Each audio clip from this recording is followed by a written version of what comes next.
Hello friends, this is RyeMi, welcome back to my channel. It is time to go through all the books I finished in February and make some spreads in my reading journal.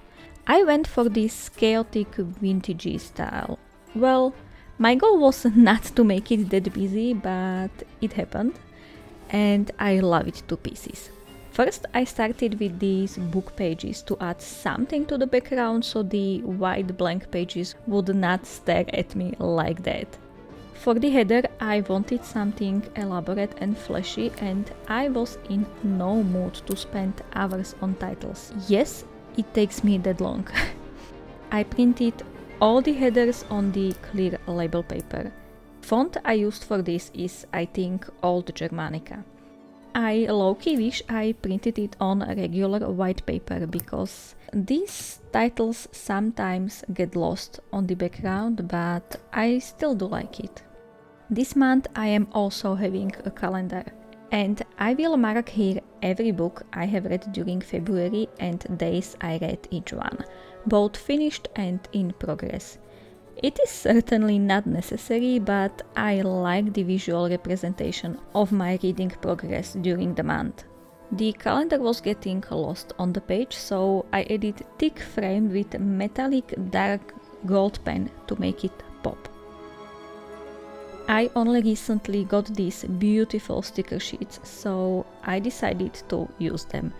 I love buying and collecting beautiful stickers, but I am not so keen on actually using them, and this was difficult, guys. But thankfully I got over my hoarding tendencies and actually used those stickers. Next to the calendar I have the list of books I was reading in February. I number each one of them and that number stays with the book. So, for example, the last book on the list is 14, The Library of the Unwritten. I started reading it in February, but it gets finished in March, so when I get into March, this book will still have number 14. I am not going to start from one each month, and I'll just continue with numbers throughout the year. I so hope this makes sense to you guys. There was this awkward blank space in the right corner, so I added the average rating there. And February was great, my average was 4.25 stars. Now it is time to use a bunch more stickers. These dragons are perfect and it pains me to use them, but I am also happy to have them in here. The first world problems, right?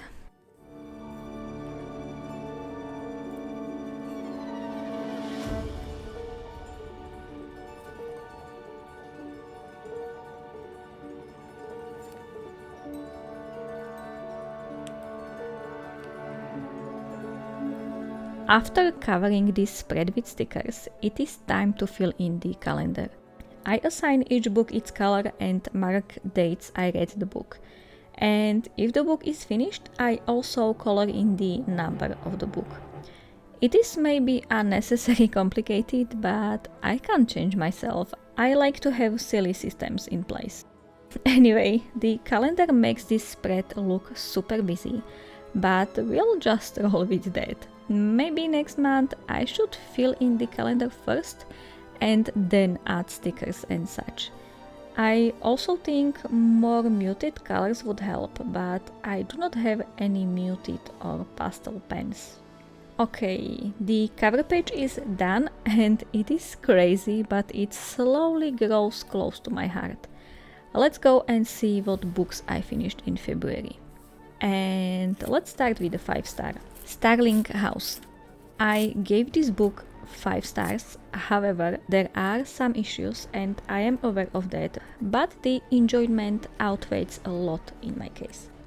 This is a gothic mysterious fantasy romance about a small town with secrets and a big sinister house that seems to have something in common with the bad luck that plagues the town and its people.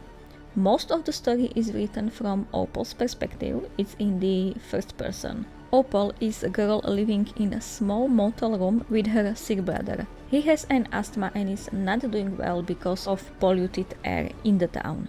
Opal doesn't shy from speaking her mind nor from doing anything just to get enough money so she would be able to send her brother into a prestigious university somewhere far from the town. She is tough, loyal, and determined, and she is supposed to be 27, but I had a hard time believing it. She read like 17-year-old most of the time. Opal often walks around the big metal gate that separates the enormous Starling estate from the rest of the town, and one day she stares at the house for way too long, gets too close to the gate and meets Arthur Starling. Arthur is warden of the Starling house and fights monsters that come out during the night. He is strong, silent, and very much not like our typical male character, and I loved to see that. I need more brooding yet not annoying male characters in my books. What was not nice to see was author constantly calling him ugly and unattractive, and I think there is no need to use these words to describe people. Why put people down just because they are not to your standards?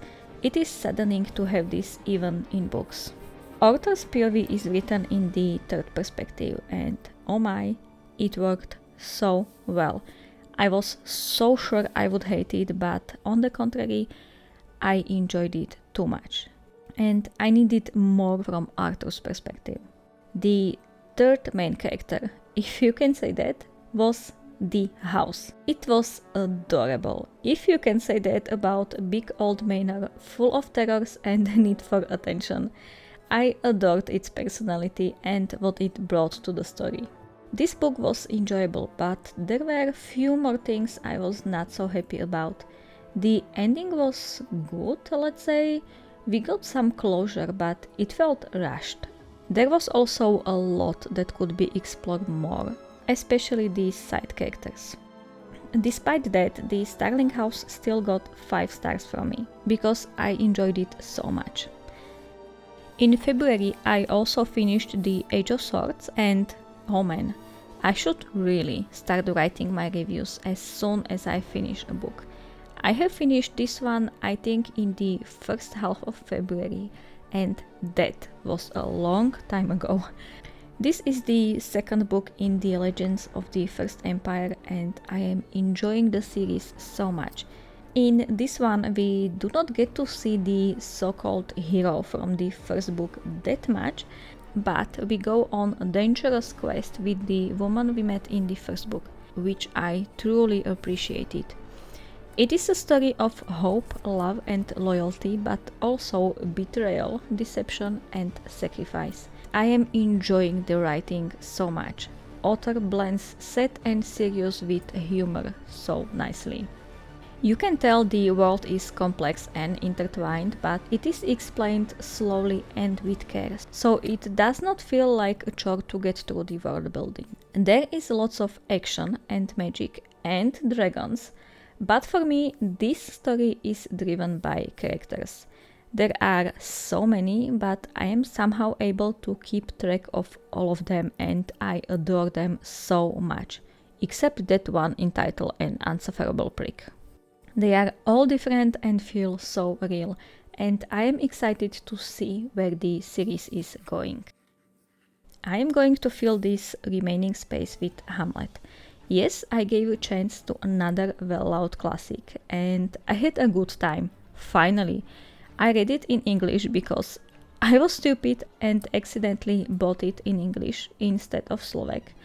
And it took me quite a long time to get through, considering it is such a short book. I was able to read only few pages at a time, but it was not that difficult to get through. There was also a dictionary at the end, so I could look up some very obscure words I had no idea about their meaning. I am glad I finally got to read Shakespeare. I am sure I was forced to read some in high school, but now I do appreciate it much more.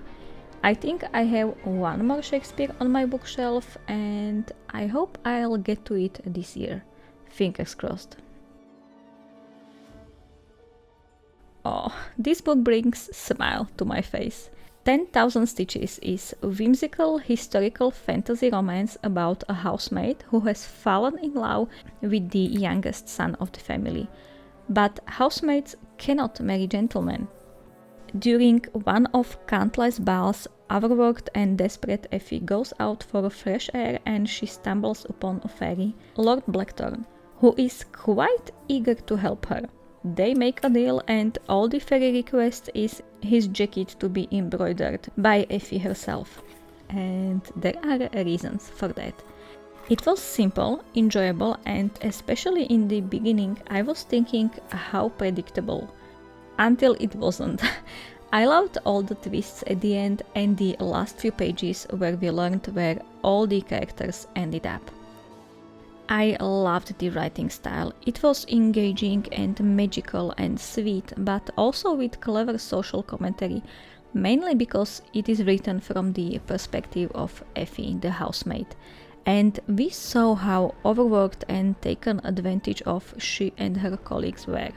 Author made it blend so well. The easy, fluffy, romantic atmosphere with heavier and angrier moments, all while adhering to proper etiquette. I caught myself grinning from ear to ear a few times while reading this book, and I enjoyed it so much more than I thought I would. Olivia Atwater is becoming one of my favorite authors, and I am excited for the third book in the series.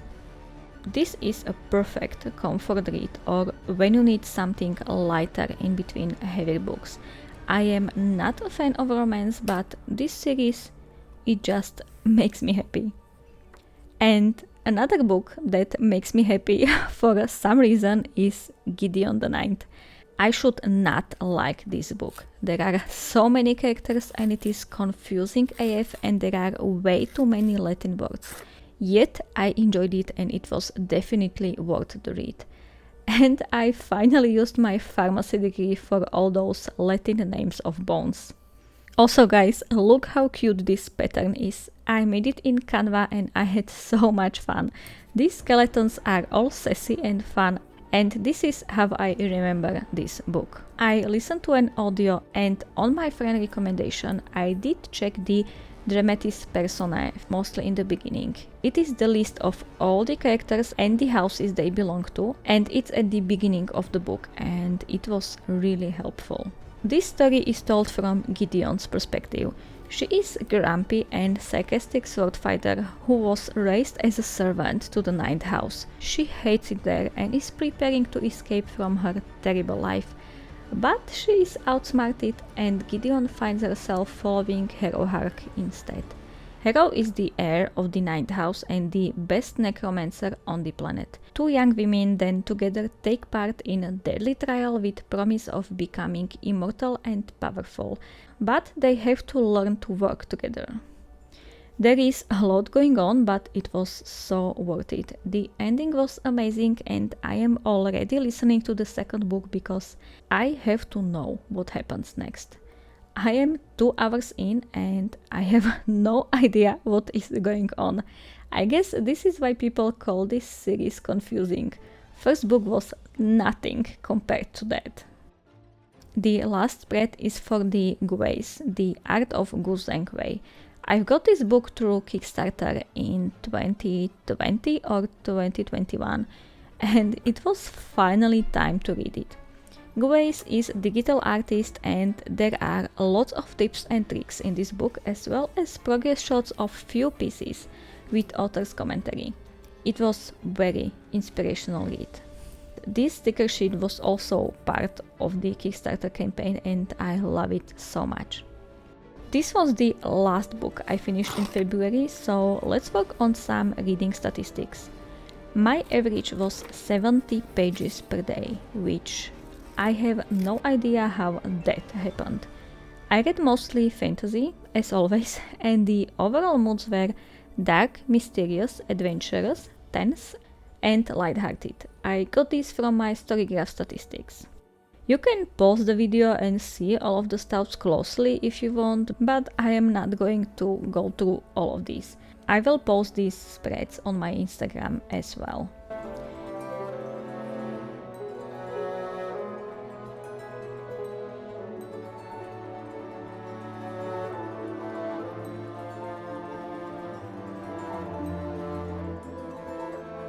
there is one last thing to do, updating my yearly trackers.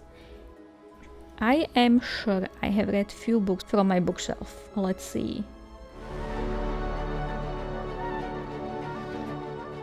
3. That's nice.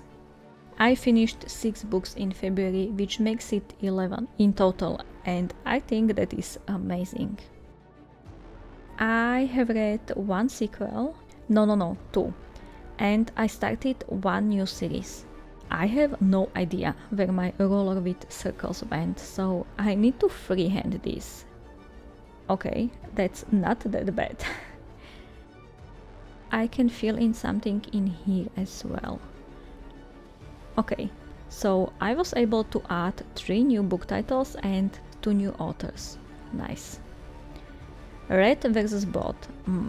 I am sure I bought few books. One was a Kickstarter, so I won't be seeing it for a while. One was Illumicate subscription, and one was a regular bookstore buy, and I am already reading that. Now for the book of the year. I gave the art book 5 stars, but I think I need to exclude this from the bracket because I tend to give these 5 stars. Then there was Starling House with also 5 stars, but I am not sure. It was great, but I think I appreciate 10,000 Stitches more, so we'll go with that one.